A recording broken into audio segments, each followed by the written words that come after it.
Suara saya terdengar, Mbak Nurul? Baik, terima kasih. Mohon izin teman-teman dan khususnya kepada Ibu Dr. Ratna Dewi Sarifah dan dari panitia. Perkenalkan, saya Fajar Arianto dari Departemen Fisika Fakultas Sains dan Matematika Universitas Diponegoro untuk sharing bersama teman-teman dari mahasiswa Universitas Jember dan barangkali dari universitas yang lain, dan mengambil judul, saya ambil judul peluang riset komputasi di bidang fisika medis, begitu. Nah, ini beberapa kegiatan kami, teman-teman sekalian. Saya bantu teman-teman ya, Mbak Nurul ya. Oke. Ini ada beberapa kegiatan di tempat kami. Jadi alhamdulillah kita terus merintis kegiatan kecil-kecilan terkait dengan riset komputasi di bidang Monte Carlo. Jadi riset komputasi berbasis Monte Carlo. Kita ada kegiatan webinar, ada kegiatan pembelajaran di lab, kemudian ada juga joint riset. Kita ada kerjasama, bukan kerjasama sih, tapi joint riset ya, misalnya dengan di Kalimantan, kemudian di Jogja juga. Nah, ini silsilah keguruan saya belajar Monte Carlo khususnya MCNP. Jadi saya belajar kepada almarhum Pak Ilham dari Patan, kemudian ada Pak Zuhair dan Pak Suwoto dari Patan.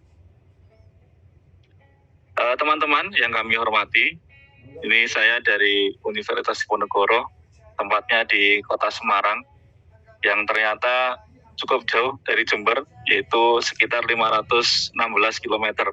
Ya, ini lewat jalur selatan. Jadi ternyata jauh sekali. Tapi alhamdulillah dengan media online pada pagi hari ini kita dapat bersilaturahim. Dan karena memang sekarang ya sudah eranya seperti ini. Jadi alhamdulillah memudahkan banyak hal, apa-apa yang dulu agak sulit terjangkau, terfasilitasi, sekarang alhamdulillah sudah lebih mudah. Ya, ini salah satu hikmah dari pandemi itu. Oh ya, Mbak Nurul, untuk materi sampai jam berapa, Mbak Nurul? Untuk penyampaian materi sampai 10.20, Bapak. 10.20, baik. Oh, nanti saya diingatkan, khawatir lupa. Iya. Nah, teman-teman, pada pagi hari ini, jadi tujuan webinar pada pagi hari ini adalah nanti teman-teman dapat menjelaskan pengertian fisika medis, fisika medik, kemudian tantangan riset terkait eksperimen dan peluang riset di bidang medis, kemudian riset komputasi, dan bagaimana kira-kira teman-teman ada gambaran riset di bidang komputasi Monte Carlo, itu ya, di bidang medis, karena tentunya teman-teman akan terkait dengan ya riset-riset yang merupakan salah satu persyaratan masuk ke jenjang yang lebih tinggi. Nah, ini ada indikator pada belajar pagi hari ini adalah nanti teman-teman dapat menjelaskan pengertian fisika medis, menjelaskan tantangan riset, kemudian sampai berusaha meneruskan ide-ide apa yang sekiranya gambaran di gambaran teman-teman sekalian. Yang pertama, nanti akan kita diskusi terkait irisan ilmu fisika dengan ilmu kedokteran, kemudian selayang pandang fisika medis dan fisika medik, kemudian tantangan riset eksperimen di bidang fisika medis, peluang riset komputasi berbasis Monte Carlo di fisika medik, kemudian saya juga akan menjelaskan teman-teman nanti terkait lab komputasi Al-Barkah yang tadi sudah disinggung oleh Ibu Dr. Ratna Dewi Sarifah, SPP MSI.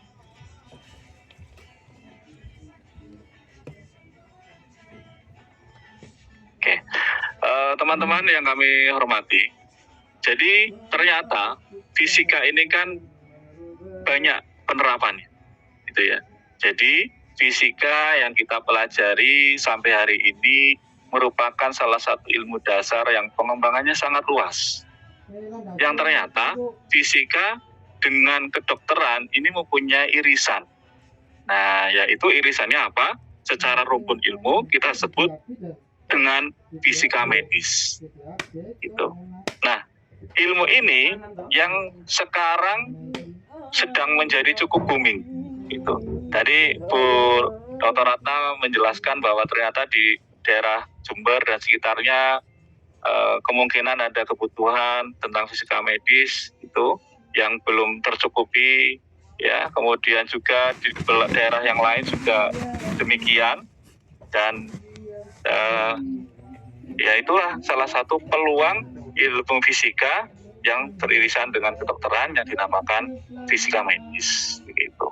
Dan ini sudah resmi menjadi salah satu rumpun ilmu. Nah, sebenarnya apa itu fisika medis? Nah, gitu ya. Oke. Apa itu fisika medis? Jadi merupakan cabang ilmu fisika yang menggunakan prinsip, metode, dan filosofi fisika dalam praktik dan penelitian untuk pencegahan, diagnosis, dan pengobatan. Itu ya teman-teman ya. Jadi teman-teman mulai sekarang sudah mudah-mudahan sudah tahu apa itu fisika medis. Jadi fisika medis cabang ilmu fisika yang menggunakan prinsip, metode, filosofi dalam praktik dan penelitian untuk pencegahan, diagnosis, dan pengobatan. Itu adalah arti fisika medis. Nah, dalam fisika medis ada 3 subbidang yang besar, ada 3 subbidang ilmu. Yaitu yang pertama adalah radiologi diagnostik. Ya, jadi radiologi diagnostik adalah pemanfaatan ilmu fisika, terutama radiasi, untuk keperluan diagnosis. Gitu. Yang kedua adalah radioterapi. Ini pemanfaatan radiasi untuk menerapi, misalnya menerapi kanker, menerapi tumor. Dan yang ketiga adalah kedokteran nuklir. Apa itu kedokteran nuklir? Yaitu pemanfaatan radioaktif untuk kepentingan kedokteran. Ya, jadi ketika teman-teman memberikan judul tantangan fisikawan di bidang kedokteran nuklir, ya berarti itu salah satu bagian dari fisika medis. Begitu. Sampai sini barangkali ada gambaran. Itu. Barangkali nanti kalau ada pertanyaan boleh langsung disampaikan, tidak apa-apa Mbak Nurul, daripada kelewat, tidak masalah. Gitu. Itu ya teman-teman ya. Jadi kedokteran nuklir adalah bagian dari fisika medis.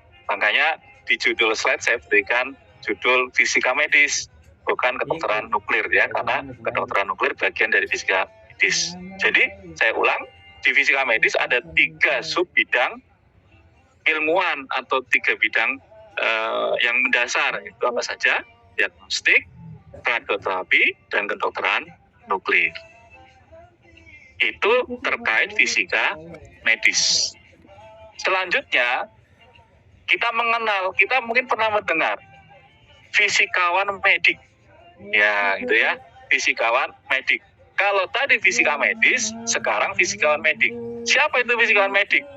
Adalah individu profesional yang mempraktikkan ilmu fisika medis.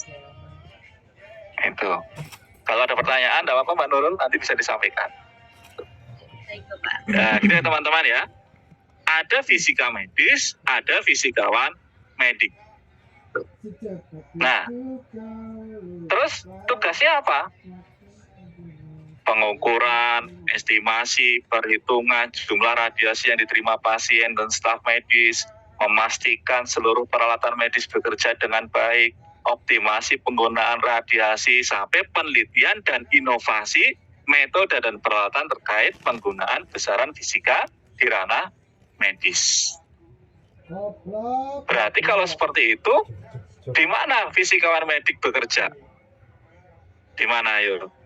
Di rumah sakit atau di pusat-pusat pelayanan medis, begitu. Yang di sana ada peralatan menggunakan radiasi. Oke, kalau silakan, kalau teman-teman sampai ada pertanyaan silakan. Ya, ini adalah terkait fisika medis dan fisikawan medik. Itu. Jadi supaya nanti teman-teman berkiprah sebagai fisikawan medik, berarti teman-teman apa yang harus teman-teman pelajari atau teman-teman kerjakan? Minimal 3 bidang tadi itu. Diagnostik, radioterapi, dan kedokteran nuklir. Pak, saya menggunakan laser untuk medis. Bagaimana? Nah, itu nanti masuknya biomedik. bukan fisika medis. Itu ya teman-teman ya. Sampai sini gak ada gambaran ya. Oke, jadi karena apa? Kenapa ini saya sampaikan? Karena di kita ini kadang muncul kerancuan. Ya, kenapa muncul kerancuan? Banyak misalnya program studi atau bidang yang mengatakan keilmuan fisika medis, tapi kok ternyata beda dengan fisika medis yang secara profesi begitu. Ya, oke, jadi teman-teman yang ke depan minat di bidang fisika medis berarti harus mengacu kepada 3 hal ini. Nah, dari segi regulasi, pelayanan fisikawan medik di fasilitas pelayanan kesehatan diatur oleh Kementerian Kesehatan. Ya, jadi secara regulasi sudah sah terkait dengan standar profesi fisikawan medik. Kemudian di Indonesia, profesi fisikawan medik bersatu dalam aliansi fisikawan medik Indonesia atau kita sebut dengan AFISMI. Ya, organisasi profesi ini menaungi fisikawan medik yang bekerja di fasilitas pelayanan kesehatan dan yang bekerja di sektor lain seperti akademik riset dan pengujian alat kesehatan. Sampai sini ada pertanyaan? Kalau tidak ada, saya lanjutkan. Ya, jadi untuk materi fisikawan medis memang ini agak sensitif, Mbak Nurul, itu ya. Kenapa agak sensitif? Karena memang ada sebuah profesi di bidang akademik begitu. Karena dulu kita mengenal itu kan ya fisika, hanya fisika saja gitu ya Mbak Nurul ya. Ternyata sekarang kita mengenal ada namanya fisikawan medik begitu. Gitu ya Mbak Nurul. Lanjut ini ya. Lanjut. Nah, teman-teman fisikawan medik ketika masuk di rumah sakit, ya ada beberapa bidang yang dapat teman-teman geluti. Yang pertama di bidang radiodiagnostik. Contohnya apa sih? Teman-teman yang pernah melakukan ronsen. Ya mungkin pernah teman-teman sebagian ada yang pernah di ronsen ya. Nah itulah penggunaan radiasi untuk diagnosis. Kan dari situ nanti kita diagnosis kan, ada filmnya itu, ada klisenya ya. Nanti kita cek, oh diagnosis seperti apa sih kondisi kesehatan toraknya misalnya. Begitu. Kemudian yang kedua di bidang radioterapi. Ya tadi sudah saya sampaikan, untuk terapi-terapi, terutama tumor, cancer gitu ya. Tuh. Yang ketiga kedokteran nuklir. Apa tadi kedokteran nuklir? Adalah penggunaan radioaktif untuk pengobatan kanker atau tumor, ya berarti radioaktifnya kemana? Disuntikan. Dalam bentuk apa? Dalam bentuk radiofarmaka. Nah, yang ketiga bisa juga nanti bekerja sebagai PPR, petugas proteksi radiasi. Nah, ini nanti tugasnya adalah bagaimana mengontrol ya kesehatan para petugas radiasinya, ya para radiografernya, ya kemudian unit yang ada di situ dicek semua, dikontrol, kemudian diaudit dan seterusnya. Oleh siapa? Oleh PPR. Tuh. Sampai sini ada pertanyaan? Belum ya? Nah, ini tadi karena Bu Dokter Pratna menyampaikan, jadinya saya sampaikan ini, ya. Ini slide tambahan Mbak Nurul. Tadi sebenarnya tidak ada ya, tapi karena sepertinya minat fisika mediknya banyak gitu ya, jadi saya sampaikan. Nah, ini menjadi penting. Apa persyaratan utama menjadi fisikawan medik? Yang pertama, lulusan sarjana fisika atau teknik nuklir peminatan fisika medik. Ya, itu. Setelah itu lanjut lulusan profesi fisikawan medik yang diselenggarakan oleh institusi pendidikan fisika medis. Nah ini menjadi cukup penting. Tolong teman-teman garis bawahi. Artinya tidak semua lulusan fisika dapat menjadi fisikawan medik. Ada proses-proses, ada tahapan-tahapan yang harus teman-teman lalui. Nah, sampai saat ini ya ada 5 anggota penuh institusi pendidikan fisika medis di Indonesia ya yang masuk ke AIP FMI, yaitu Aliansi Institusi Pendidikan Fisika Medis Indonesia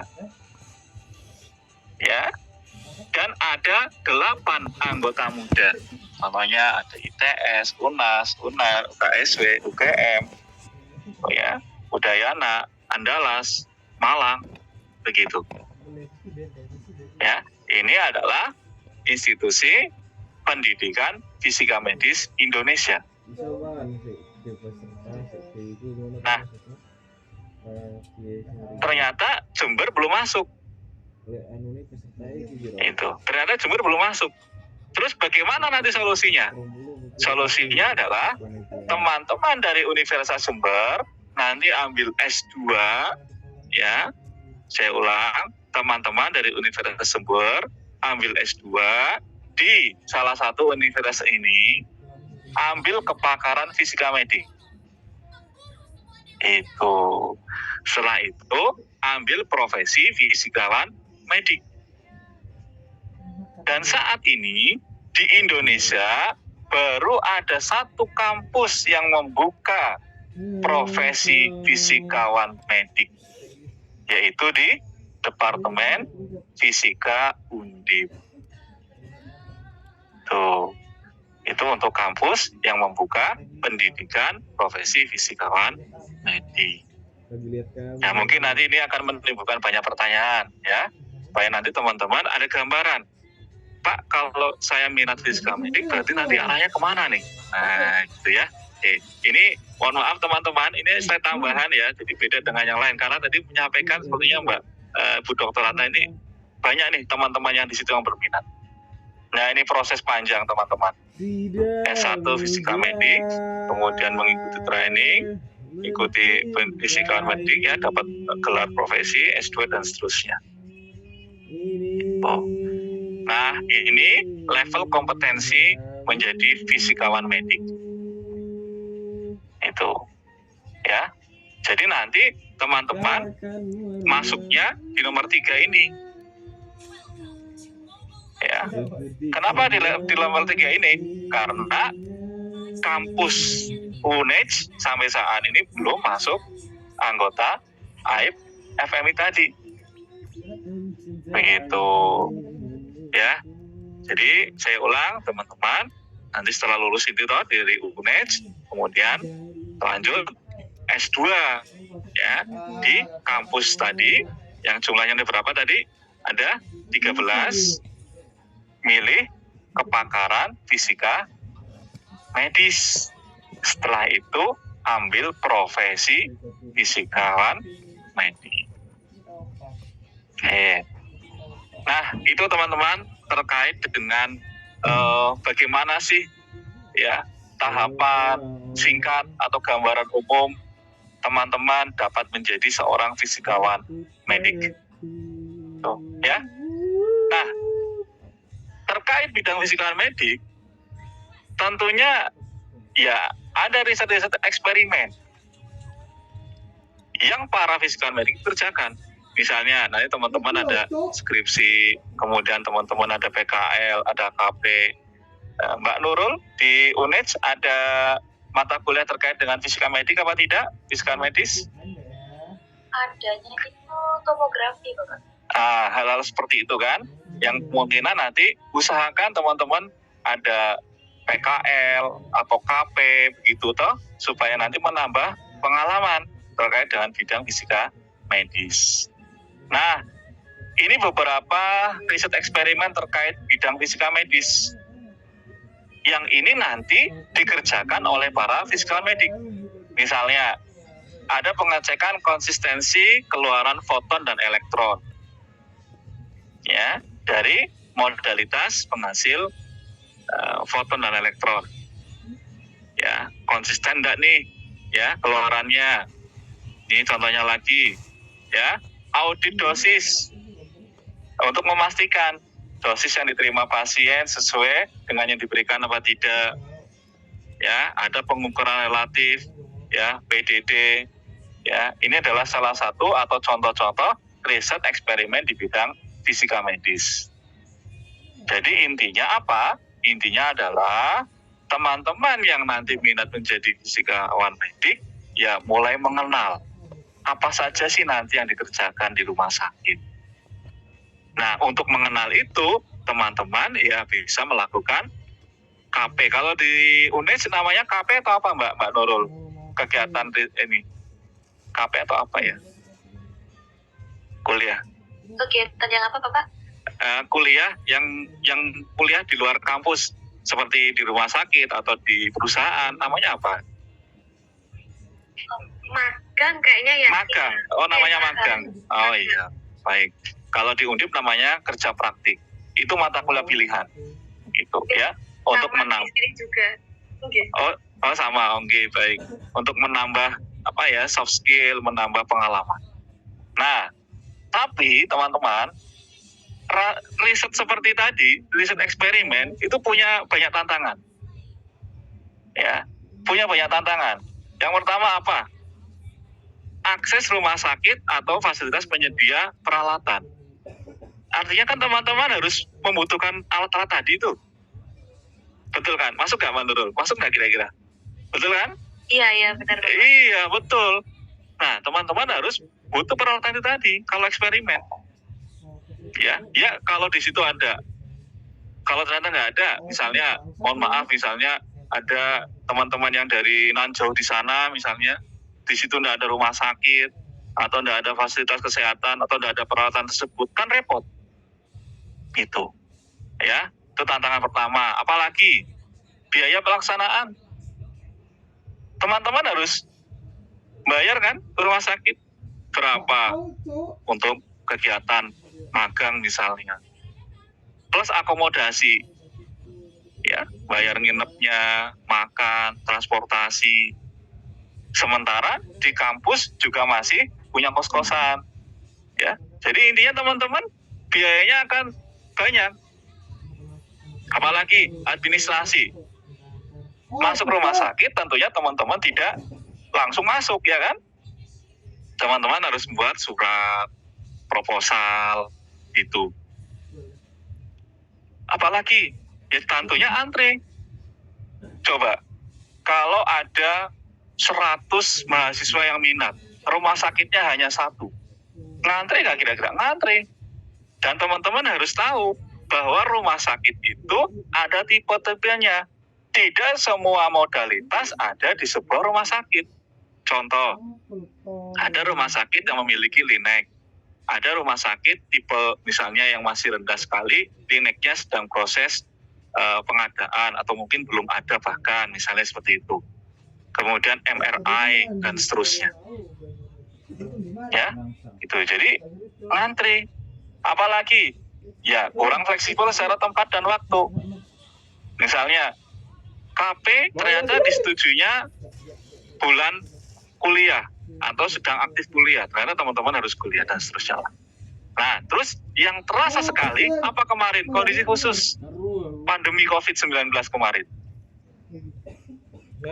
Yang ternyata pada saat pandemi itu, ya tahu sendiri teman-teman kan, kita nggak bisa kemana-mana. Bahkan masuk rumah sakit, stop. Itu. Ini beberapa tantangan. Tapi saya perlu sampaikan juga, kalau teman-teman ada kesempatan riset eksperimen, risetlah eksperimen. Ya, jadi bukan berarti karena ini topiknya komputasi terus eksperimen tidak perlu, tidak, sama sekali tidak. Jadi saya ulang, saya garis bawah yang tebal sekali ini, kalau teman-teman ada kesempatan riset eksperimen dan mampu, risetlah eksperimen. Kenapa? 1, riset eksperimen adalah riset yang real. Yang kedua, teman-teman nanti ketika mau masuk atau bekerja sebagai fisikawan medik, tentunya juga eksperimen yang teman-teman kerjakan. Oke, ya. Ini teman-teman beberapa tantangan riset eksperimen di bidang fisika medis. Nah, karena ada tantangan tersebut, terus ke depan gimana, Pak? ya, prodi kami ini belum punya link rumah sakit. Kenapa? Berarti kan nanti kalau di tempat teman-teman ini menjalin kerjasama dengan rumah sakit kan harus punya kerjasama nih dengan rumah sakit, ya tidak? Betul kan Mbak Nurul? Iya, Iya, betul ya Bapak. betul. Jadi bagaimana nih mahasiswa yang banyak misalnya riset harus berlanjut. Ya, metodenya saat ini apa? Eksperimen atau yang lain? Nah, komputasi sebagai salah satu alternatif. Gitu teman-teman, ini sebagai latar belakang dulu nih. Jadi latar belakang mengapa riset komputasi juga berpeluang. Tapi ingat, sifatnya sekedar sebagai alternatif. Tapi walaupun sebagai alternatif, dia sudah secara umum dan secara internasional diakui begitu. Jadi bukan riset alternatif yang asal-asalan, itu bukan. Nah, dalam riset komputasi teman-teman di bidang fisika medis itu banyak. Ada yang artificial intelligence, AI. Pernah dengar Mbak Nurul mungkin? AI. Ada yang pengolahan citra, image processing. Mungkin pernah dengar juga Mbak Nurul. Oh iya Pak. Iya, image processing kan. Nah, misalnya tomografi tadi itu, tomografi ada image, kemudian diproses untuk mendapatkan data-data yang diinginkan. Nah, salah satu yang cukup handal namanya komputasi berbasis Monte Carlo. Itu, ya. Ini teman-teman. Jadi salah satu yang handal berbasis Monte Carlo. Kalau image processing, syarat utamanya apa Mas dan Mbak? Syarat utamanya harus ada image-nya.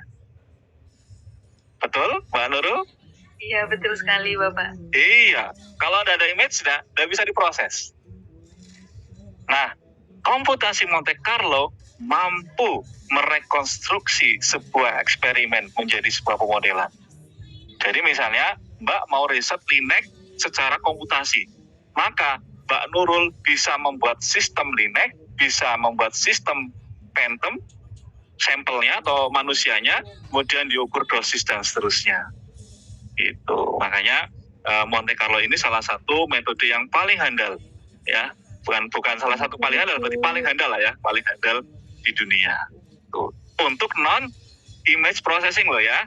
Itu. Jadi nggak bisa dibandingkan dengan bidang lain karena image processing sudah berbeda lagi.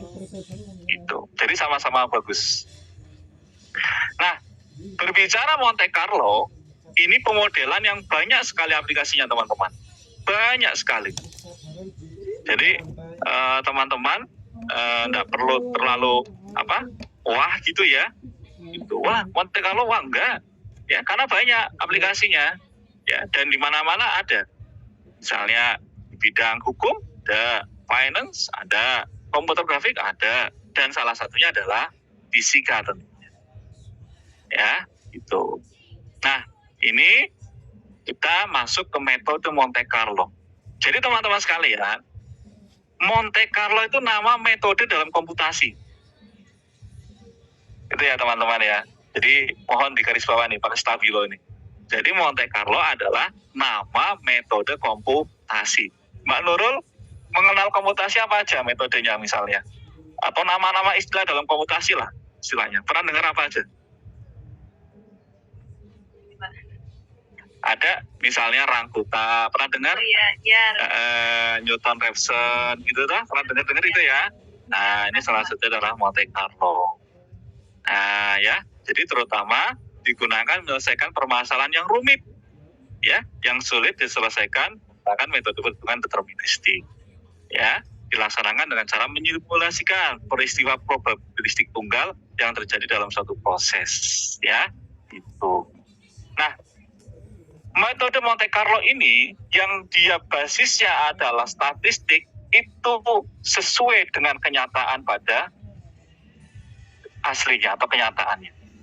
Misalnya nih, ada sebuah sampel terkena radiasi, maka radiasi mengenai sampel tersebut itu secara probabilistik tentunya, begitu ya. Ini adalah sejarahnya. Jadi metode Monte Carlo dipopulerkan oleh Pak Stanislaw Ulam dan Pak John von Neumann, ya, itu pada tahun 50-an, ya. Nah, ini. Jadi, dalam sebuah eksperimen pemikiran, dia membayangkan metode Monte Carlo sambil merenungkan kemungkinan memenangkan permainan kartu soliter. Nah, teman-teman tahu Monte Carlo itu nama apa, teman-teman? Monte Carlo adalah nama kota. Nama salah satu kota di Monaco.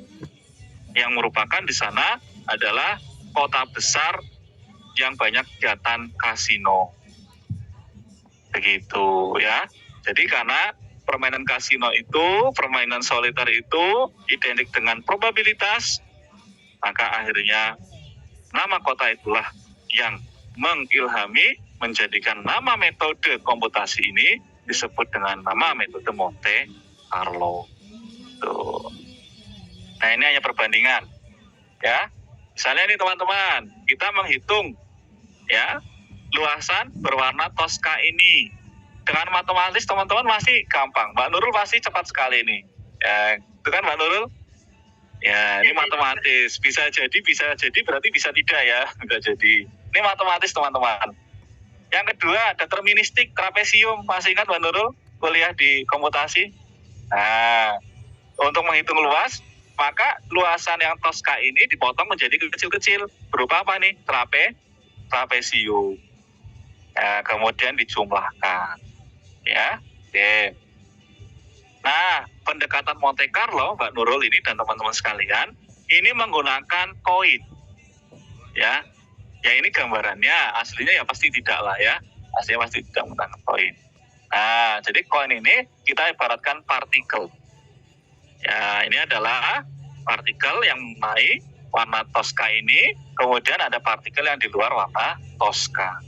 Jadi luas area yang dicari sama dengan ini, toh ini berwarna Tosca ini, ya berarti luas area yang diarsir per luas total kotak sama dengan luas yang dicari per 8. Nah, ini Mbak Nurul dan teman-teman. Ya, ini secara gambaran. Algoritmanya bagaimana? Ini algoritmanya. Tuh, Pak, kok rumit? Ya, enggak apa-apa. Nanti pada praktiknya dia tidak seperti ini. Ya, ini hanya basisnya saja. Oke. Nah, teman-teman sekalian, di dunia ini ada beberapa software yang sangat terkenal yang berbasis Monte Carlo. Ya, dengar teman-teman ya. Tadi Monte Carlo nama apa? Nama metode komputasi. Ya. Jadi bukan nama software loh ya. Monte Carlo adalah nama metode komputasi. Ya. Setelah ada metode komputasi tersebut, dikembangkanlah beberapa software. Tapi bayangan teman-teman, software di sini tuh bukan software yang sudah jadi loh ya. Bukan software yang tinggal klik tuh bukan. Tapi software semi jadi. Yang membutuhkan inputan coding begitu. Yang pertama ada Shield Hit 12A dari Moskow, Rusia. Ada apa lagi? Gianfor.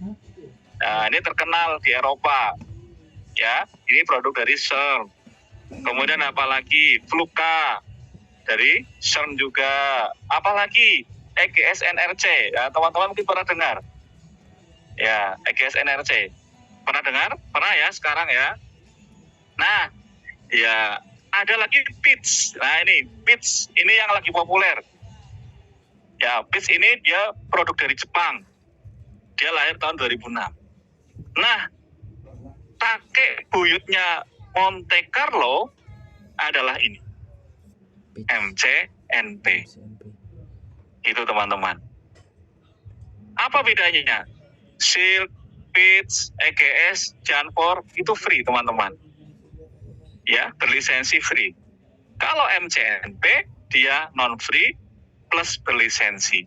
Dan MCNP inilah yang diambil dari para penemu Monte Carlo. Oleh karena itu, nama satu-satunya nama yang ada Monte Carlo-nya di sini ya apa? MCNP. Itu. Sampai sini ada gambaran tidak, Mbak Nurul dan teman-teman? Beda antara Monte Carlo dan MCNP, tahu ya? Iya, Bapak. Betul. Dengan Pitts beda lagi. Pitts dengan Monte Carlo itu kakak adik. Jadi kalau MCNP lahir tahun 40-an, kalau Pitts tahun 2006, Pitts ini struktur codingnya sama dengan MCNP. Dibuat dari bahasa yang sama, yaitu Fortran.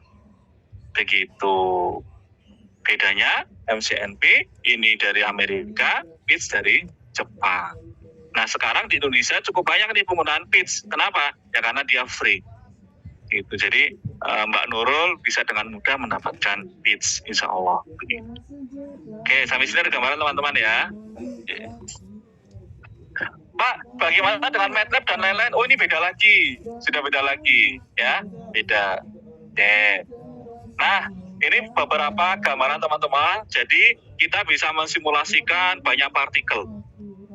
Ya, ada 37 partikel yang dapat kita simulasikan. Nah, sampai sekarang kita baru paling mensimulasikan 4 partikel, proton, foton, elektron, begitu. Nah, ini beberapa pendukung untuk bahasa atau untuk MCNP, misalnya MCNP Plotter, VSet, Riga, Python, MATLAB, Indocity, dan lain-lain. Oke, sampai sini ada pertanyaan teman-teman? Ini adalah contoh software yang berbasis Monte Carlo yang secara umum dapat digunakan di bidang fisika medis. Itu kira-kira non-image processing, ya, gitu ya, karena memang bukan image processing. Saya lanjutkan. Nah, ini software. Jadi kalau ini dari NCI, National Cancer Institute, ya, dia punya 3 software unggulan. Yang pertama untuk tomografi, yang kedua untuk dosimetri, nuklir medicine, kedokteran nuklir, yang ketiga untuk fluoroskopi. Nah, alhamdulillah kami juga ada agreement-nya dari ini. Ya, jadi ada izin penggunaan seperti ini. Nah, teman-teman, kita juga analisis SWOT. Ya, jadi analisis SWOT, riset komputasi Monte Carlo. Kekuatannya apa? Lebih akurat, ya, daripada deterministik. Sudah ada lisensi. Kelemahannya apa misalnya? Membutuhkan waktu yang kadang lama dalam hal running. Tapi lama di sini bukan lama hari ya teman-teman, paling menit sampai paling jam. Peluangnya apa? Belum banyak company bidang ini. Ancamannya apa misalnya?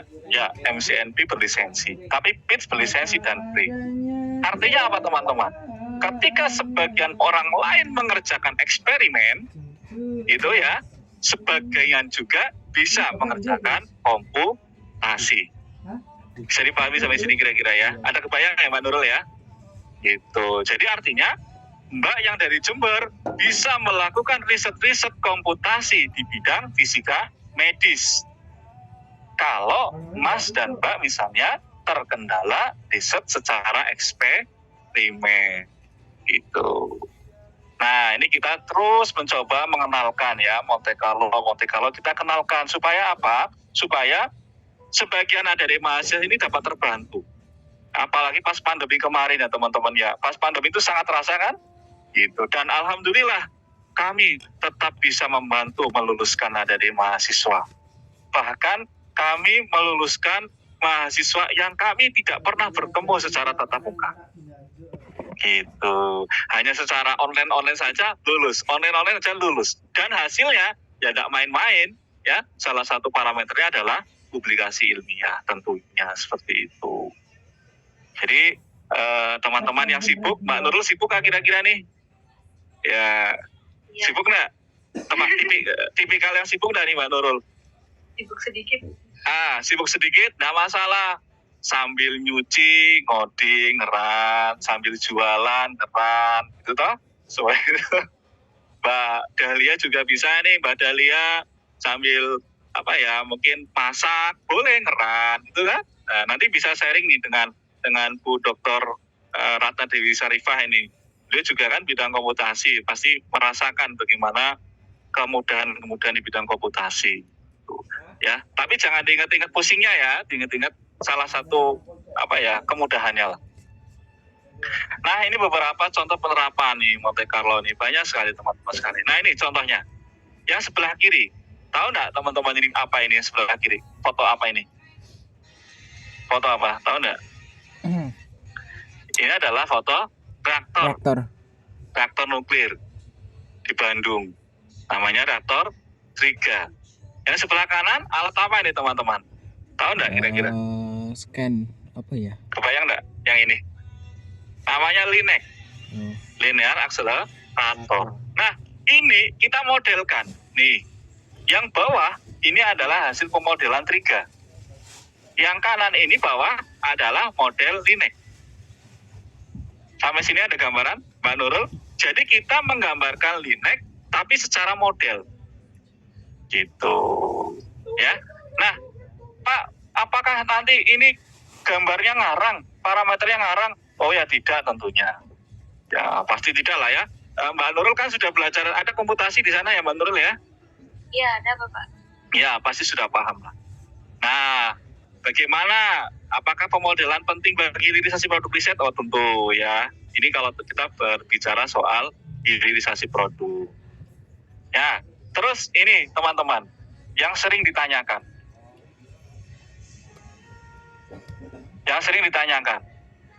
Bagaimana soal validasi? Pak, ini kan risetnya eksperimen. Risetnya komputasi. Bagaimana kita tahu kalau riset kita itu benar? Gitu Mbak Nurul kira-kira menjadi pertanyaan. Betul kan? Nah, bagaimana? Ya, kalau riset pemodelan yang sudah ada hasil eksperimen yang sama, ya riset eksperimen itu digunakan sebagai validator. Bagaimana kalau riset pemodelan yang sudah ada hasil eksperimennya tidak persis? Ya, divalidasi per bagian. Phantom-nya standar, LINAC-nya standar. Bagaimana kalau ada hasil eksperimennya? Belum ada hasil eksperimennya. Ya, eksperimen itu toh sebagai yang akan dikerjakan oleh orang lain atau yang perlu dikerjakan. Nah, ini saya sambil ngebut aja. Ini beberapa aplikasinya teman-teman sekalian. Nah, ini beberapa produk penerapan dari Monte Carlo nih komputasi. Mbak Nurul tahu nggak ini baju apa ini? Ini. Wah, belum pernah melihat Bapak. Belum pernah lihat, namanya apron. Apron itu baju pelindung radiasi. Ya. Jadi itu melindungi tubuh kita dari radiasi. Gunakan apron. Kita bisa memodelkan apron. Yang ini tahu teman-teman, ini adalah tokamak. Kita bisa memodelkan. Jadi teman-teman kalau mampu pergilah ke Perancis. Kalau tidak mampu di Indonesia kita belajar tokamak. Teman-teman kalau mampu belajarlah LINAC ke rumah sakit. Kalau tidak mampu belajarlah dari kelas. Ini juga sama. Ini adalah tabung HPG detektor. Nah ini teman-teman ada beberapa pengembangan yang sudah kita kerjakan. Ada LINAC teman-teman, LINAC, Siemens, ada Primus. Jadi macam-macam LINAC teman-teman pernah dengar? Ada namanya Elekta, Primus. Primus bukan artis ya. Primus ada Philips gitu lah. Ada varian LINAC gitu toh. Nah, ini ada varian LINAC 2100, ada LINAC lagi. Nah, teman-teman juga bisa mendesain ruangan radiasi. Pak, saya minat belajar bagaimana mengukur radiasi dalam ruangan. Tapi saya tidak punya ruangannya, Pak. Tapi saya tidak punya peralatannya. Dengan model bisa. Gitu kira-kira. Kebayang nggak, Pak Nurul, kira-kira? Kebayang nggak kira-kira? Nah, ini phantom matematis ini namanya nih. Ini semua phantomnya tidak ngarang. Pasti teman-teman pernah lihat lah ya. Seperti ini. Nah, kita juga ada phantom laki-laki dewasa. Baru jam 10 toh Mbak Nurul, 20 menit lagi toh Mbak, ini materinya? Oh iya Pak, masih 20 menit lagi. Oh siap. Nah ini ada beberapa contoh-contoh. Kemudian ini, proton terapi. Teman-teman pernah mendengar proton terapi tidak? Pernah mendengar? Baru kali ini Bapak. Baru kali ini, iya. Jadi, di dunia ini sedang dikembangkan namanya teknologi proton. Teknologi proton ini ke depan mungkin akan menggeser namanya terapi foton. Nah, dan teman-teman tahu, Singapura baru kali pertama menguji coba pasiennya beberapa bulan yang lalu. Dan Indonesia, tahu teman-teman progresnya, baru sedang akan dibangun instalasinya. Di mana? RSPAD Jakarta. Nanti teman-teman bisa ikuti Instagramnya. Proton RSPAD. Jadi teknologi proton ternyata memiliki banyak kelebihan dibanding teknologi foton. Gitu. Dan kita sudah bisa memodelkan. Gitu ya. Ini mata, proton untuk mata. Ini namanya phantom voxel, ini phantom voxel dan seterusnya. Nah, itu ya. Ini phantom yang kita gunakan. Teman-teman pernah mendengar kata BNCT tidak? Boron neutron capture terapi. Pernah dengar? Ya, brachyterapi, ya, TLD, radioterapi, bolus dan lain-lain. Nah, ini beberapa progres dari penggunaan komputasi Monte Carlo. Nah, seperti apa toh Pak teknisnya? Saya beri contoh satu. Contoh riset komputasi Monte Carlo di BNCT. Nah, ini. Jadi teman-teman sekalian, neutron dari reaktor nuklir dimanfaatkan untuk terapi kanker. Nanti masuknya bidang apa ini Pak? Masuknya radioterapi. Nah, seperti ini. Jadi, neutron thermal dari mana ini neutron thermalnya? Dari reaktor nuklir misalnya. Kartini. Ya, terus menembak boron. Boron ini dia akan menjadi apa? Melepaskan alfa dan litium. Nah, alfa itulah nanti yang akan membunuh sel-sel kanker. Nah, boron ini disuntikan ke sel kanker. Ini kalau secara eksperimen tentu berat. Secara komputasi gimana? Mbak Dahlia tadi sambil ulek-ulek bisa buat ini. Gitu. Bayangan gitu. Sambil masak, sambil rajang-rajang itu loh. Nah, yang penting jangan salah nanti yang dirajang adalah sayuran, bukan mouse atau keyboardnya. Oke. Ya, ini contohnya saja. Bagaimana modelnya? Nah, ini contoh BNCT untuk kanker payudara misalnya. Contohnya adalah ini sumber sumber neutronnya, kemudian adalah ini payudaranya, ini adalah sel kanker. Nah, ini contohnya seperti ini. Nah, ya. Nah, ini coding-codingnya. Seperti ini codingnya nih teman-teman, wujudnya seperti ini. Nih. Ini coding-codingnya. Nah, ini contoh hasil pengolahan datanya. Dan masih contohnya banyak sekali yang lain. BNCT, radioterapi, LINAC, gitu. Ya, seperti itu. Nah, teman-teman sekalian, terakhir, kami merasa terpanggil. Itu ya, merasa terpanggil. Yang puncaknya adalah ketika era pandemi kemarin, Mbak Nurul ceritanya. Jadi, era pandemi kemarin itu kita betul-betul lumpuh. Ya tidak? Ya kan? Semua kegiatan itu offline. Kegiatan itu online, luring, daring. Ya, mahasiswa sangat terganggu. Apa-apa terganggu. Nah, akhirnya kita terpanggil dan kita mencoba. Yuk, kita coba gerakan lagi, kita masifkan lagi, namanya komputasi. Yang komputasi Monte Carlo ini tadi, Mas dan Mbak sekalian, itu aplikasinya sangat banyak. Bahkan tadi Ibu Dokter Ratna menyampaikan, saya juga reaktor, saya aslinya reaktor Mbak Nurul, gitu. Dan bidang saya menekuni ke depan insya Allah juga Tokama, fusi nuklir, gitu. Tapi karena di tempat kami banyak yang minat dismed, kemudian banyak peluang dismed, ya saya membantu sifatnya. Tapi saya bukan ahli fisika medis, ya, bukan, ya seperti itu. Nah akhirnya lahirlah namanya Lab Komputasi Al-Barkah. Ceritanya seperti itu. Nah, kenapa di situ disebut impian? Karena nama ini bukan resmi Mbak Nurul dan teman-teman sekalian.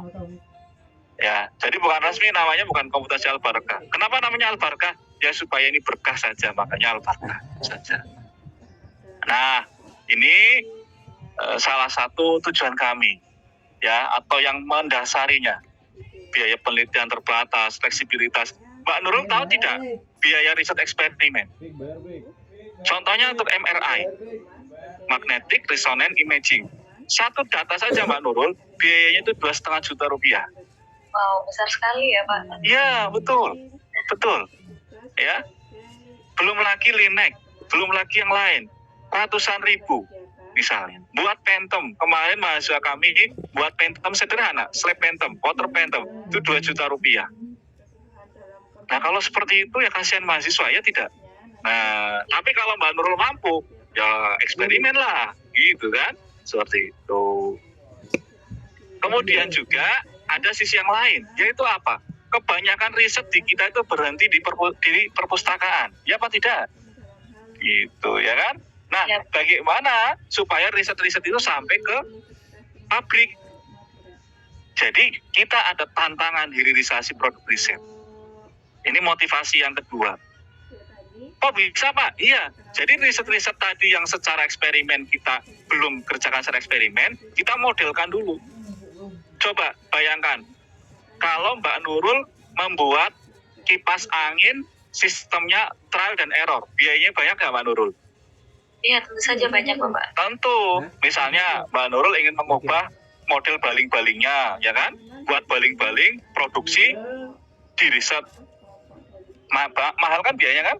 Tapi dengan komputasi, dipilih model yang pas dulu, setelah itu diproduksi. Gitu. Oh, ini sudah modelnya sudah tepat. Setelah itu produksi. Begitu teman-teman. Nah, akhirnya ada, tapi sekali lagi, ini belum resmi atau non resmi ya teman-teman sekalian. Ini kita hanya memberi nama saja. Namanya Alfa. Nah, ini adalah analisis SWOT. Jadi kita apa-apa itu ada analisis SWOT-nya teman-teman. Jadi tidak asal kekuatan seperti apa, kelemahannya mana, peluangnya mana, ini ancamannya seperti apa. Nah, ini bentuknya seperti ini. Ya, kita terus masih merintis. Ya, kita punya misi yaitu apa? Bantu dari mahasiswa dapat lulus kuliah. Itu, dan alhamdulillah teman-teman cukup banyak mahasiswa yang bisa kita bantu untuk dapat lulus. Dan yang poin utamanya apa? Tidak hanya lulus, tapi sesuai bidang minat. Apa bidang minatnya? Ya tadi, fisika, medis. Yang nuklir tetap jalan nanti. Gitu kira-kira teman-teman.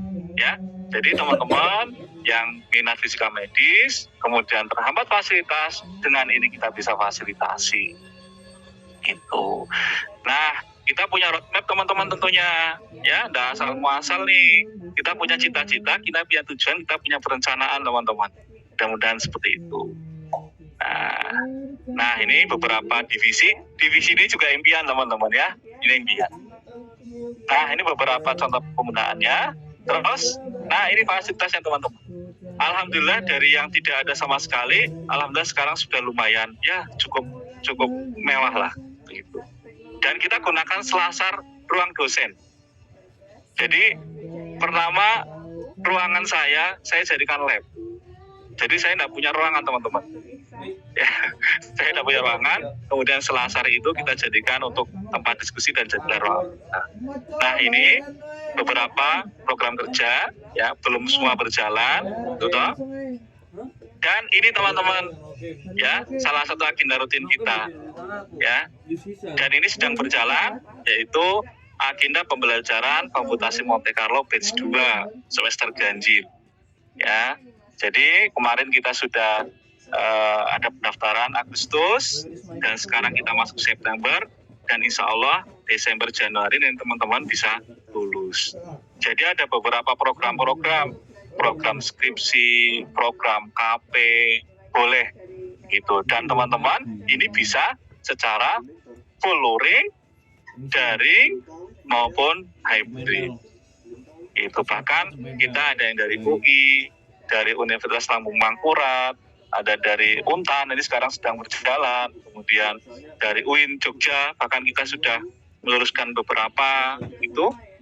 Kemudian dari BRIN juga kita ada ya silaturahim, ada komunikasi. Bukan lain ini adalah untuk mewadahi atau memberikan gambaran untuk teman-teman. Nah contohnya kita kemarin ada bidang reaktor juga, brakiterapi, BNCT, ada terapi proton, bolus, material, dan linek gitu. Kemudian ada juga yang non-reguler, yang misalnya ada vatvoxel, plasma, ya, atau kamak. Kemudian, nah kita punya beberapa kelebihan teman-teman sekalian. Apa kelebihannya? Yang pertama, dikawal dari awal sampai akhir. Itu. Coba bayangkan Pak Nurul, belajar dikawal dari awal sampai akhir. Diajari dari nol sampai insya Allah mampu berlari. Itu kelebihan yang pertama. Yang kedua, penggunaan software berlisensi. Jadi alhamdulillah kita secara lisensi aman. Gitu. Dan kita cukup lengkap teman-teman secara referensi juga cukup lengkap, kemudian forum-forum juga kita menjalin forum yang cukup kuat dengan beberapa rekan. Jadi inilah salah satu upaya kami supaya dapat memfasilitasi teman-teman yang ingin belajar di bidang komputasi Monte Carlo. Tidak hanya fisika medis tuh ya, reaktor juga bisa, material juga bisa. Tetapi secara prinsip adalah interaksi partikel terhadap bahan. Prinsipnya itu, ya. Kalau reaktor interaksi neutron terhadap bahan. Kalau radiasi misalnya yang jadi Tismet, interaksi sinar X terhadap bahan, ya kan? Interaksi elektron terhadap bahan, proton terhadap bahan, begitu kan? Nah itu seperti itu. Nah kalau teman-teman minat bagaimana caranya? Nah ya kita janjian, Pak, saya mau belajar komputasi Monte Carlo. Kapan kira-kira Mbak? Saya mau liburan semesteran, boleh? Mau online, offline? Online Pak, boleh, tidak masalah. Gitu, ya. Jadi teman-teman silakan kalau mau belajar, ya. Dan sampai sekarang teman-teman, ya kelebihannya lagi kita gratis teman-teman. Gitu, jadi tidak bayar, ya. Itu kemudian bisa KP, bisa PKL, gitu toh. Nah, bagaimana? Teman-teman cukup mengirimkan surat permohonan, dilampiri proposal kalau ada ke ketua departemen kami. Nanti ketua departemen akan ngabari saya. Jadi insya Allah nanti pelaksanaannya langsung bersama saya. Tapi sekali lagi, kerangka kita adalah kerangka teman-teman yang terhambat atau terkendala melakukan riset secara eksperimen. Kalau teman-teman mampu secara eksperimen, itu lebih baik. Tapi kalau tidak mampu, komputasi juga tidak masalah. Begitu teman-teman sekalian. Oke. Dan untuk selanjutnya bersambung. Misalnya suatu saat teman-teman ingin sharing, bagaimana sih Pak teknisnya dan seterusnya, ya itu sudah kegiatan yang lain. Yang jelas, insya Allah kita siap pembelajaran baik secara luring, daring maupun hybrid. Begitu. Ini masih ada 7 menit lagi, silakan. Barangkali Mbak Nurul bisa ada diskusi atau yang lain, silakan. Oke, baik Bapak. Untuk sesi tanya jawabnya dibuka mulai sekarang hingga nanti 10.40 begitu Bapak. Ya, silakan. Oke, baik teman-teman yang ingin bertanya kepada Bapak Fajar, silahkan. Pertama silahkan raise hand terlebih dahulu, kemudian memperkenalkan diri dan dilanjutkan pertanyaan. Baik, yang ingin bertanya dipersilakan. Barangkali ada pertanyaan atau diskusi? Tapi tembok lah oleh dhuwur ya. Apa nih? Tembok. Lah ya lek dhuwur enggak. Untuk materi sudah saya kirim Mbak Warda ya. Mbak Warda itu yang mana ya? Oh iya benar Bapak. Tadi sini. Oke. Ini Bapak ada dari Erviana Widya Asri. Oh ya. Silakan Mbak Erviana. Mbak Erviana. Sebelumnya terima kasih kepada moderator sudah memberikan waktunya untuk kesempatan saya bertanya. Ya, Jadi Bapak Fajar tadi sempat menyinggung tentang foton terapi dan proton terapi ya. Nah, saya betul. memiliki kok tertarik dengan bahasan tersebut. Kenapa bisa proton terapi itu akan menggantikan dari foton terapi? Apakah ada sesuatu yang terbarukan dari proton terapi yang tidak dimiliki oleh foton terapi gitu sebelumnya? Terima kasih. Baik, terima kasih. Ini pertanyaan yang sangat menarik. Oke. Langsung dijawab atau bagaimana, Mbak? Oh iya Bapak, untuk pertanyaannya bisa langsung dijawab. Baik, oke ya. Oke, saya ini tak tunjukkan. Oke. Ini pertanyaan menarik sekali ini. Oke, sudah terlihat belum ini? Sudah ya? Sudah, Bapak. Oke. Ini teman-teman, ini adalah diagram kedalaman dosis pada X-ray. Ya, pada X-ray. Kemudian yang ini adalah proton. Ini. Yang ini adalah apa, teman-teman? X-ray. Sudah dilihat ya, teman-teman ya? Sudah kan? Betul nggak? Halo, Mbak Nurul? Terlihat? Nah, pada terapi X-ray, teman-teman, radiasi itu, energi itu akan turun sebanding dengan kedalaman. Sampai sini lihat. Jadi naik, turun terus. Nah, sampai sini itu tidak ada masalah, teman-teman. Berarti nggak boleh kan? Tapi dari sini ke sini masalah enggak kira-kira? Masalah. Masalahnya apa? Bahwa dosis yang ada di sini, radiasi yang di sini, ini akan mengenai sel-sel sehat di luar kanker. Orang ngarepe persis ngarep udah ada. Kebayang sampai sini, Mbak Erviana, yang sinar X. Iya Bapak. Oke. Nah, beda dengan proton terapi. Teman-teman perhatikan yang ini. Nih, dia sebanding kedalaman dia naik, di tumor dia optimal. Latihan teman-teman perhatikan, langsung turun. Yang ini, seret. Ada break peak di sini. Ini teman-teman perhatikan di sini, turun. Kelihatan? Seret di sini. Artinya apa? Dia lebih kecil merusak sel-sel sehat. Secara dosis dia optimal di kanker, kemudian di sel-sel sehat dia tidak terlalu merusak dibandingkan dengan sinar X. Oleh karena itu, proton terapi ke depan itu akan menjadi unggulan. Masalahnya, instalasi proton terapi masih sangat mahal. Untuk satu instalasi itu konon butuh biaya lebih dari 500 triliun rupiah. Tetapi ke depan tetap menjadi pilihan dan prioritas dari terapi proton adalah, kira-kira kenapa Mbak Irvana? Prioritasnya anak-anak. Kenapa kira-kira? Bisa ditebak?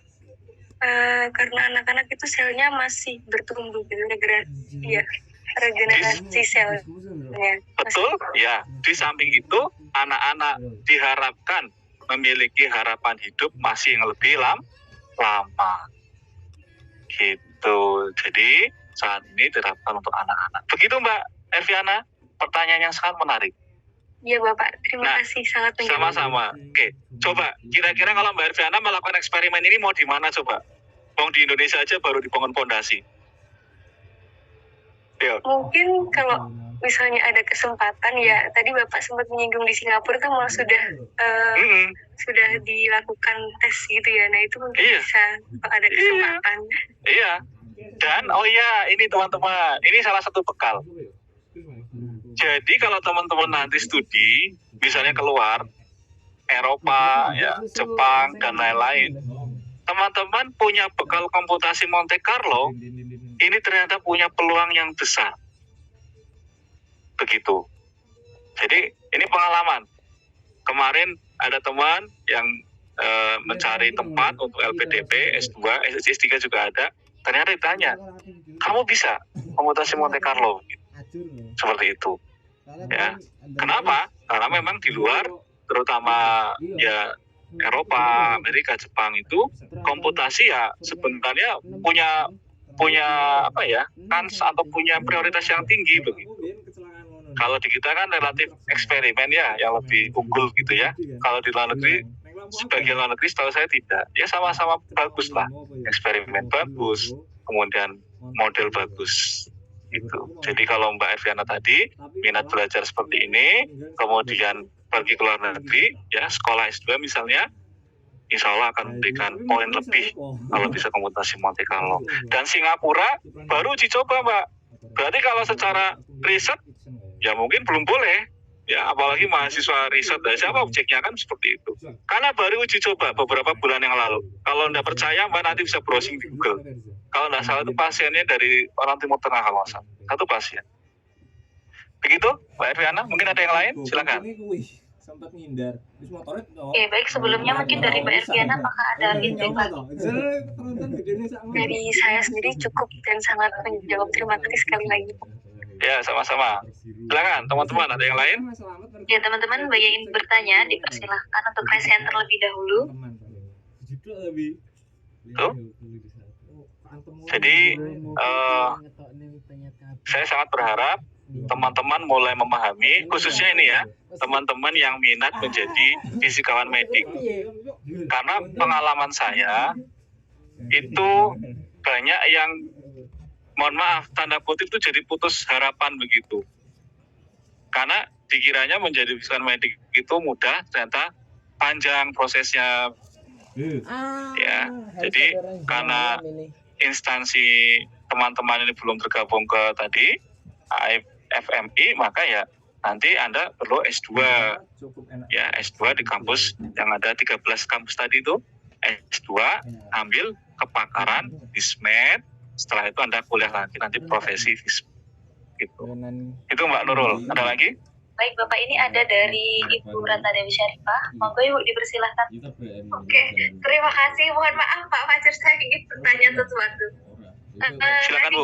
Ini kan untuk jadi apa sih namanya, ada beberapa universitas ya yang jadi anggota muda ya. Jadi ada anggota penuh gitu ya, ada anggota muda.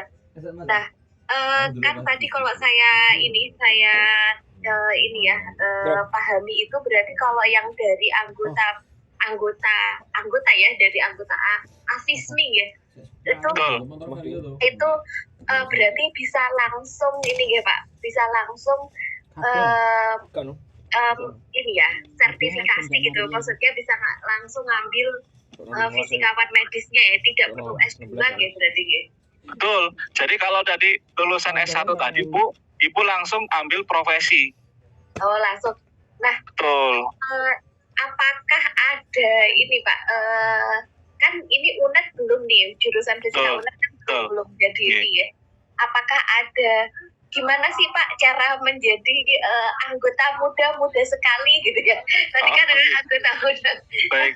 Jadi kalau misalnya kami ini berminat gitu ya, karena memang kedepannya itu akan menjadi prospek yang baik buat anak-anak gitu ya.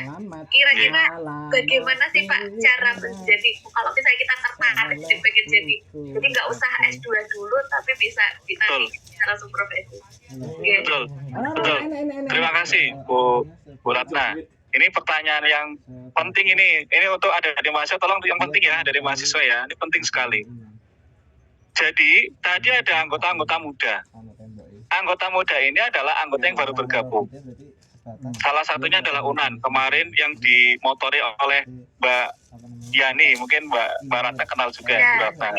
Itu Bu Yani.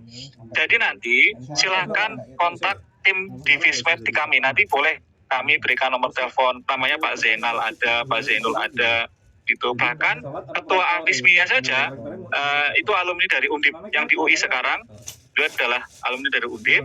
Jika nanti ada proses-prosesnya yang perlu dilengkapi. Salah satunya adalah fasilitas pembelajaran Fismed. Gak nyambung kan? Kayak gitu. Misalnya dari SDM-nya, kemudian nanti paling tidak ada kerjasama dengan rumah sakit. Tapi saya kira untuk daerah Jember ini peluang ini Bu Ratna, karena belum banyak saya kira. Iya betul, memang kayaknya tentunya. Betul, nanti kalau misalnya minat, boleh nanti saya sambungkan dengan tim ahli dari para Fismed ini supaya nanti Fisika UNED bisa tergabung ke anggota AFISMI, dan manfaatnya adalah teman-teman S1 dari UNED yang kepakarannya Fismed, tapi kepakarannya Fismed bisa langsung daftar profesi Fismed tanpa harus S2 Fismed gitu. Gitu. Jadi nanti ada mata kuliah standarnya Bu, ada mata kuliah standar. Iya. Betul. Ada kurikulumnya ya, maksudnya Betul. yang diikuti anak-anak Betul. yang mau sertifikasi itu paling tidak ada ABC gitu ya mata kuliah. Betul. Oke. Jadi ya nanti siap-siap Bu Ratna ya sedikit merombak kurikulum di fisika gitu. Iya betul. Iya, Oke. karena menambahkan. Iya. Begitu Bu. Iya, terima kasih Pak Fajar. Terus satu lagi, kalau ngambil S2 di apa sih namanya, misalnya di UNIF ya, itu ini guys, berarti kita ngambil S2 itu tidak langsung sertifikasi ya. Oh belum. Ngambil S2 fisika medis itu tidak langsung sertifikasi ya. Belum, nanti sekolah lagi. Sekolah profesi Fismed 1 tahun. Nah, saya pernah dengar, nggak tahu sih, tapi ini di UI. Kalau di UI katanya ini bisa S2 sekaligus profesi. Bukan profesi, cuma undip ya.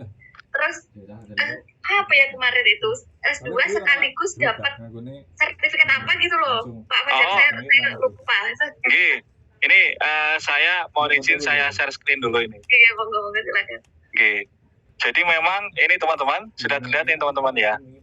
Jadi ternyata di fisika medik itu levelnya banyak teman-teman. Ya, contohnya ini. Misalnya teman-teman masuk nomor 1. Jadi teman-teman adalah lulusan S1 fisika. Ya. Lulusan S1 fisika UNED misalnya. Minatnya fisika medis. Ya. Nah, nanti teman-teman ikuti sertifikasi, pelatihan profesi, itu nanti teman-teman bisa bekerja di rumah sakit. Tapi belum boleh ada gelar FMed. Gitu. Ya, contohnya kemarin baru ada bukan pelatihan sih, webinar. Contohnya alumni kami.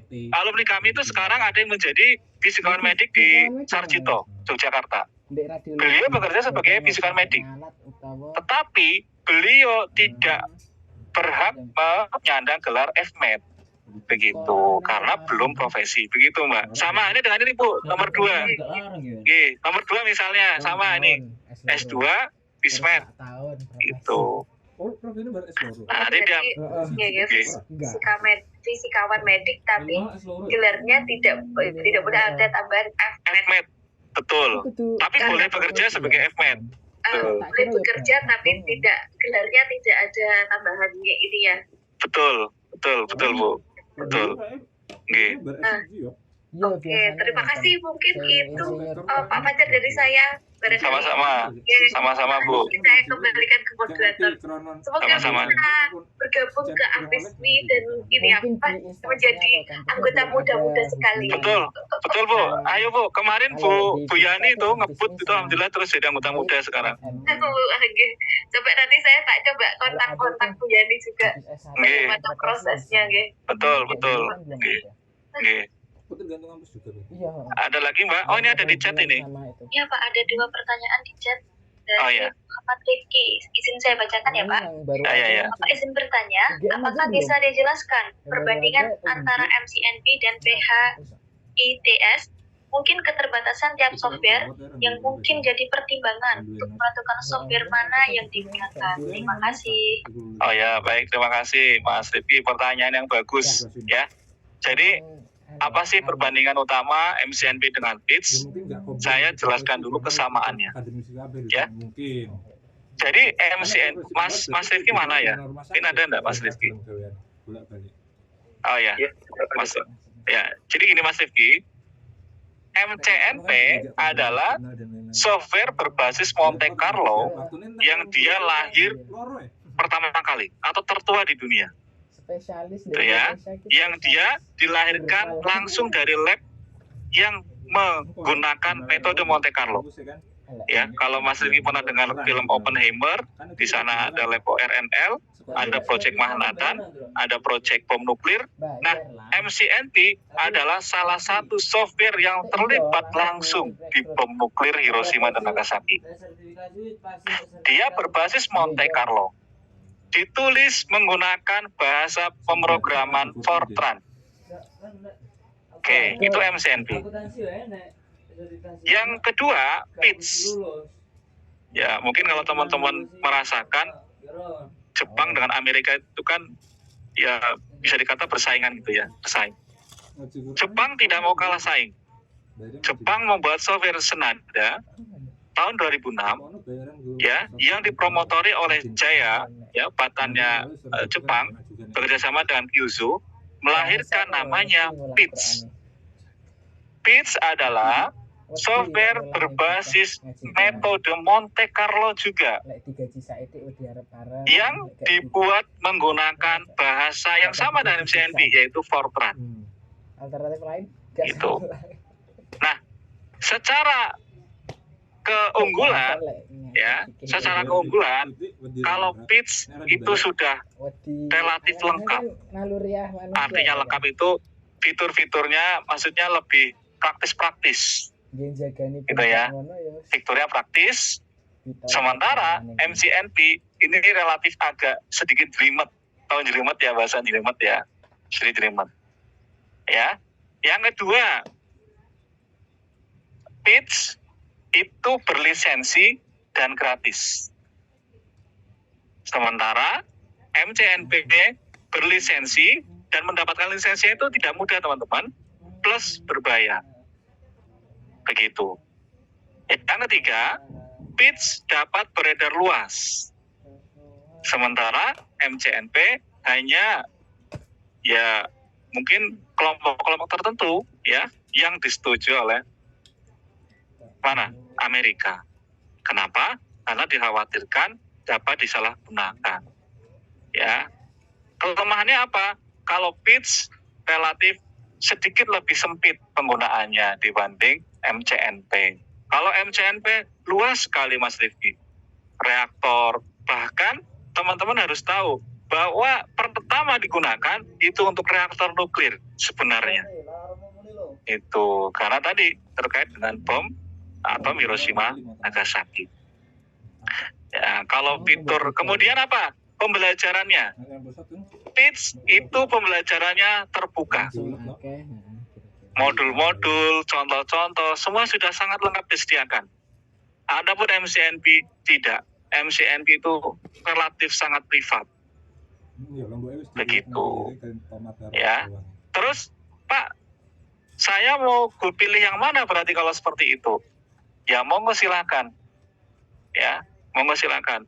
Kalau yang mudah, aman, gak ada masalah, ya PITS boleh. Ya. Dan sekarang PITS sudah lumayan booming, terutama di BRIN, kemudian kampus-kampus, sebagian kampus-kampus juga menggunakan PITS. Begitu. Ya, juga kan tidak bayar.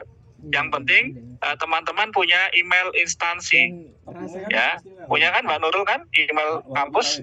Oh iya, ada Bapak. Nah, itu insya Allah nanti dapat lisensinya itu sekitar 3 pekan sampai 1 bulan. Nah, nanti dapat lisensi, sekaligus dapat gelondongan master coding, sekaligus dapat contoh-contoh course dan seterusnya. Begitu. Itu Mas gambarannya. Kemudian apa lagi ini? Dari Mas Riki, mungkin keterbatasan.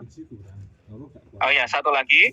Apakah bisa dijelaskan contoh perbedaan skripsi maupun tesis terkait Monte Carlo? Semisal dari masa S1 fisika UNES skripsi membuat topik, apa kemudian saya S2 bisa dikembangkan lagi? Oh ya, boleh. Ini sebagai gambaran teman-teman sekalian. Sekarang di tempat kami itu kan banyak yang lanjut S2 dari UGM, kemudian dari UNSUD, ada juga yang dari ITB. Nah, dari kampus-kampus tersebut itu dulu S1-nya itu ada yang menggunakan PITS simulasi, ada yang menggunakan MCNP. Boleh tidak dilanjutkan? Ya boleh saja, tidak masalah. Karena apa? Karena tesis itu tidak harus dipaksa Pak eksperimen maupun yang lain. Kuncinya di mana teman-teman? Kuncinya adalah di pembimbing. Begitu. Ketika pembimbing ACC, ya nggak ada masalah. Begitu. Ya. Untuk perbedaan levelnya, nah levelnya bagaimana? Itu nanti bisa dikata mutlak ya. Itu adalah kesepakatan atau sesuai arahan pembimbing terkait dengan levelnya. Pembimbing yang lebih tahu, kemudian nanti Anda ya tinggal manut dengan pembimbing, diarahkannya mau level seperti apa. Karena kadang antar pembimbing, antar personal dosen itu kadang kan standarnya beda-beda ya Mas Rifki ya.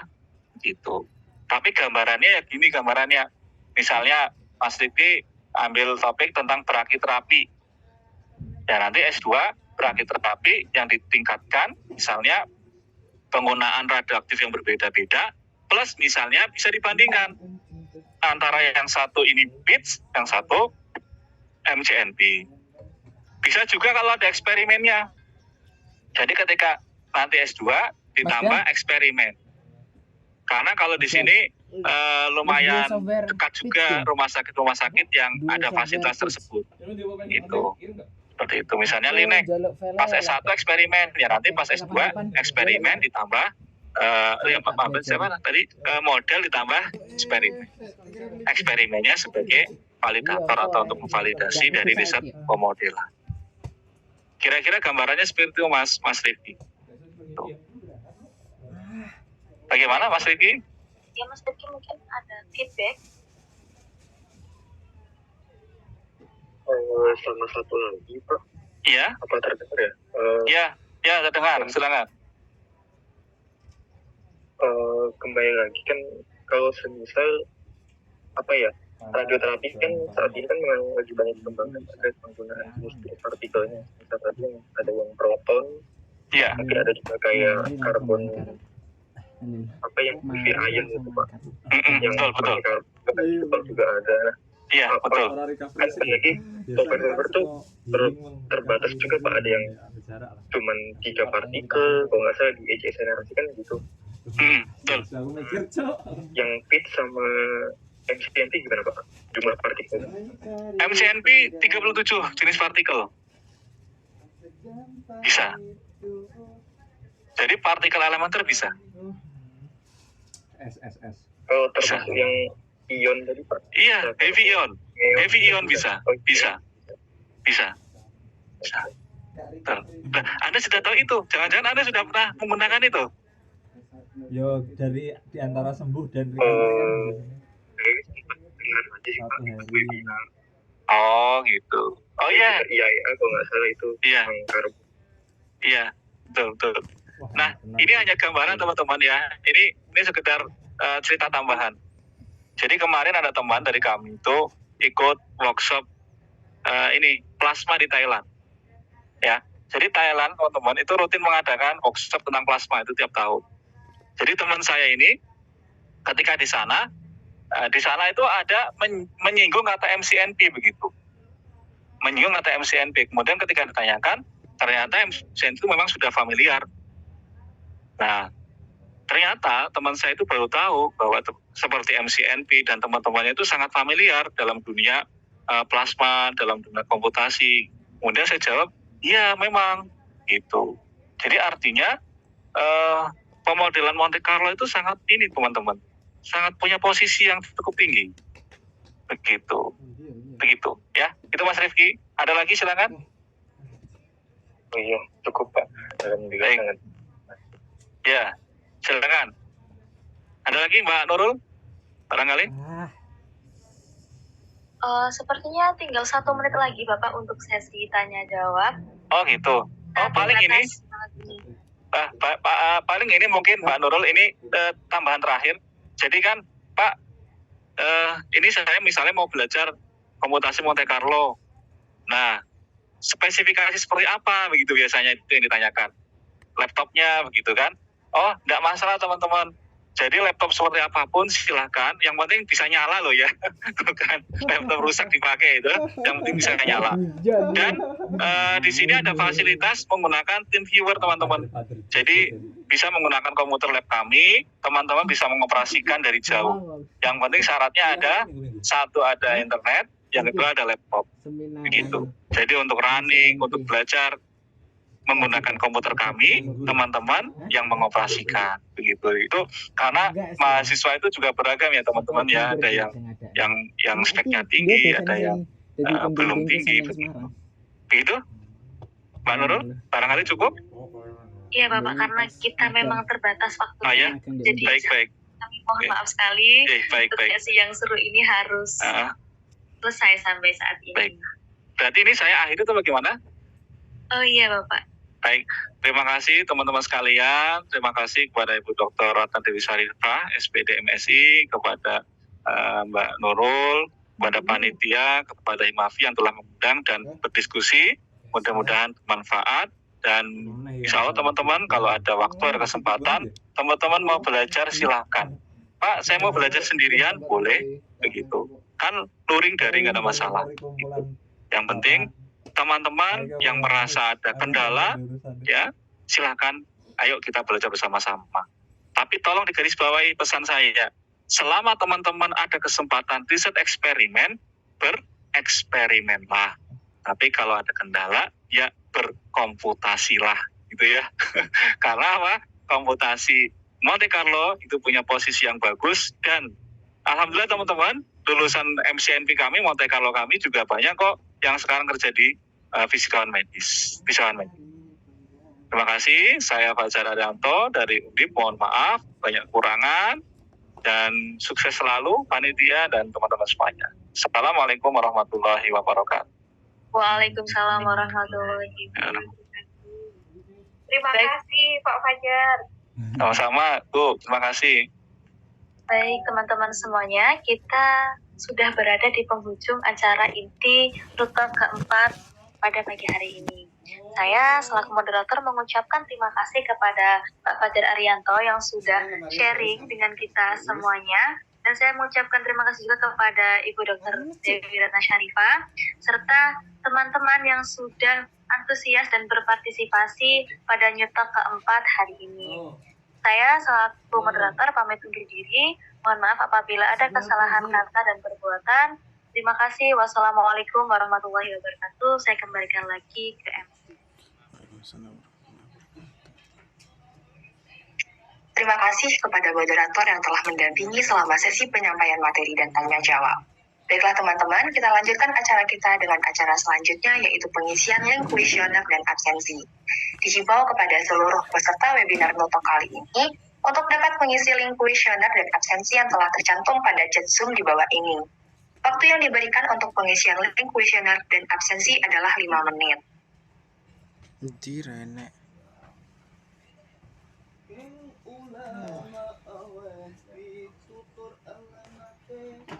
Selagi kita menunggu teman-teman sekalian untuk mengisi link kuesioner dan absensi, saya akan membacakan pemenang peserta teraktif selama webinar Notok ini berlangsung.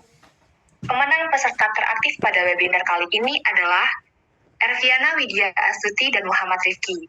Kepada pemenang yang namanya telah disebutkan, mungkin bisa menyampaikan kesan-pesannya selama acara webinar ini berlangsung.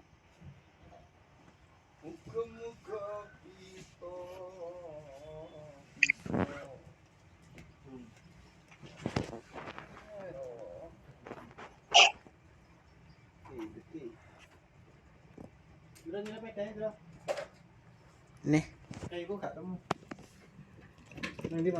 Kepada saudara Erviana Widya Astuti, bisa untuk menyampaikan kesan dan pesannya selama webinar ini berlangsung.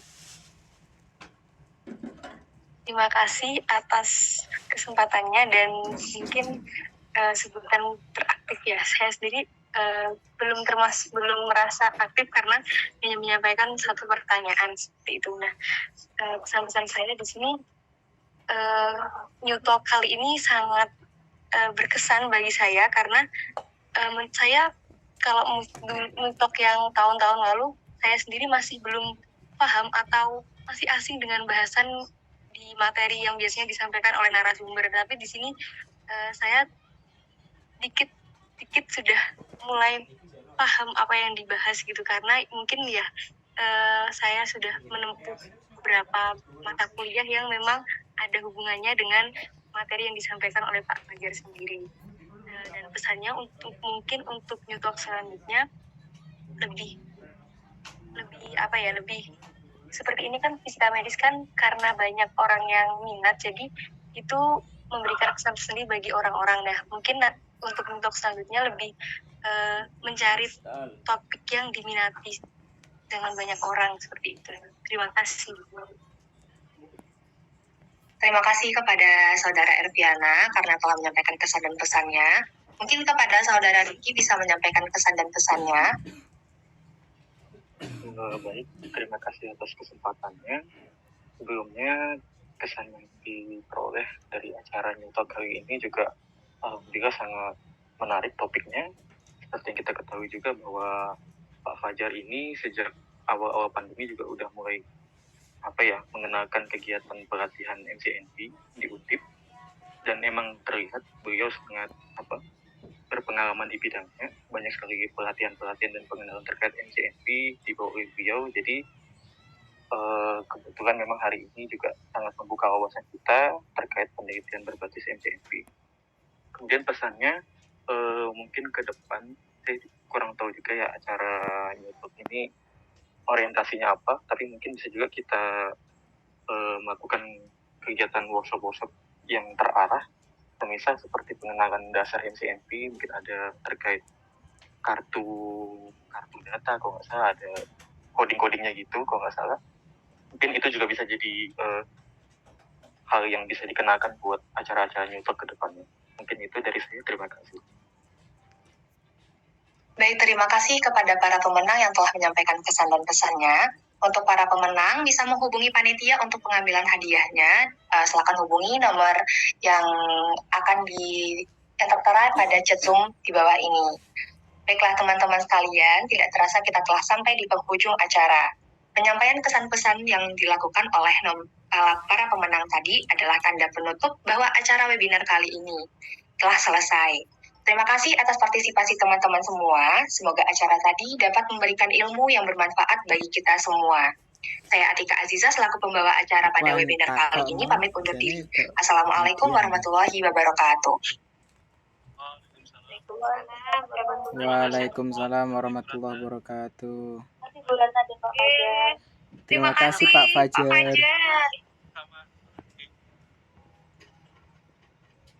Terima kasih kakak panitia. Ya. Terima kasih.